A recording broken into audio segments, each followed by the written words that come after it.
Un favori cette vidéo et abonne-toi. Et ton moniteur il t'a dit d'aller t'installer. Donc il t'a confié la clé du véhicule et il t'a dit allez, mets-toi au poste de conduite. Donc on va s'installer et on va voir en détail les réglages à faire pour une bonne installation au poste de conduite. Donc il n'y a pas de serrure sur ce véhicule, hein. La clé est détectée dans l'habitacle, donc on va pouvoir démarrer. Et pourquoi on démarre? Parce que ça va nous permettre d'effectuer tous nos réglages. La première chose qu'on fait quand on arrive au poste de conduite, on va gérer la distance de ses jambes par rapport aux pédales. Il faudrait que notre jambe soit semi-fléchie pour pouvoir atteindre la butée d'embrayage. Si on est totalement tendu pour appuyer sur l'embrayage à fond, il faut rapprocher notre siège. Par contre, si au contraire on se sent trop près et qu'on ne peut pas accéder correctement aux commandes, on va reculer le siège. Donc la première chose qu'on fait, c'est la distance du siège, la petite commande en dessous, la distance du siège par rapport aux pédales. Et donc il faut que votre jambe soit semi-fléchie pour pouvoir débrayer complètement et que votre pied droit, bien placé face au frein, pivote vers l'axel, qu'on ne soit pas trop mal à l'aise pour garder son pied face au frein. Si vous vous retrouvez trop proche comme ça, vous allez sentir une douleur ici et vous ne serez pas à l'aise pour agir correctement sur les commandes. Ensuite, sur le côté, vous avez ici la petite molette pour gérer la hauteur de votre siège. Donc, il faut toujours avoir une position quand même assez haute. Moi, comme je suis assez grand, il ne faut pas que je sois trop haut non plus pour une bonne efficacité aussi de l'airbag. Donc, je gère bien mon siège en profondeur et en hauteur.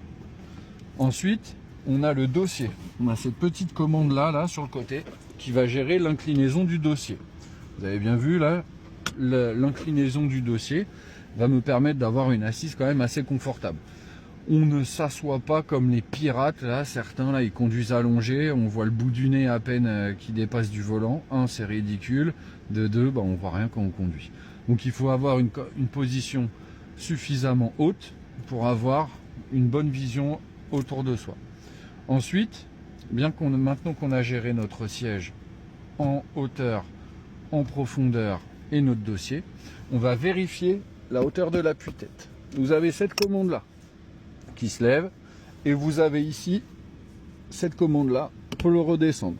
Donc il faut que le sommet de la tête soit au niveau du sommet de l'appui-tête. Alors je le fais dans le rétro là, parce que là on va pas pouvoir le voir. Sommet de la tête, sommet de l'appui-tête. Ok? Quand on conduit pas comme ça la tête dans l'appui-tête. On va avoir une position suffisamment droite, les épaules légèrement un peu décollées, et ensuite la tête qui ne touche pas l'appui-tête. D'accord? Maintenant qu'on a géré notre assise, siège, dossier, appui-tête, on va pouvoir régler la distance de nos mains par rapport à notre volant. Le but, c'est d'avoir les bras qui soient semi-fléchis. D'accord?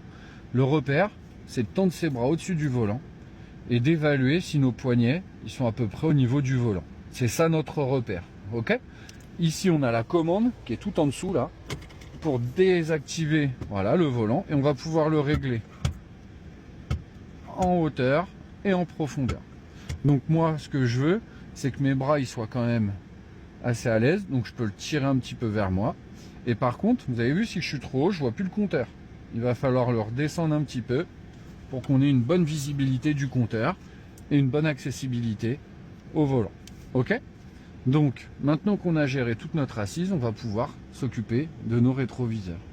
Le premier, c'est le rétro intérieur. De mon point de vue, je dois voir l'ensemble de la vitre arrière. Donc, comme par hasard, j'ai les appuis-têtes qui dépassent un peu, mais on va faire avec. Il faut qu'au premier coup d'œil, je puisse regarder derrière moi sans tourner la tête ou bouger. Il faut qu'au premier coup d'œil, je puisse le voir. Ensuite, on a nos rétroviseurs extérieurs. Ici, on a une commande qui va permettre de sélectionner notre rétroviseur. Et ici, la commande de réglage. Donc là, j'ai sélectionné le rétroviseur gauche. Et on va prendre en repère la poignée arrière. Alors ça, je sais qu'il y a deux écoles. Il y a la team poignée avant. Il faut voir la poignée avant dans le petit coin. Moi, je trouve que c'est inutile. On est en train de regarder par terre. Ça sert strictement à rien. Le but étant de voir loin derrière. Vous avez vu la différence? En plaçant la poignée arrière dans le petit coin en bas à droite, je vois un petit peu mon véhicule, mais surtout j'élargis mon champ de vision sur le côté. Je fais la même chose, je fais glisser le bouton à droite. Si je regarde comme ça la poignée avant, je regarde par terre. j'ai aucun intérêt de regarder le sol.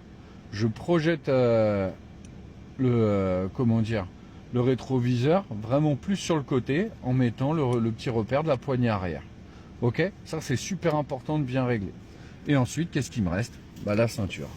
Donc la ceinture, toujours bien appliquée sur son bassin, toujours bien appliquée sur son épaule, faire en sorte qu'elle ne soit pas vrillée, comme ça là.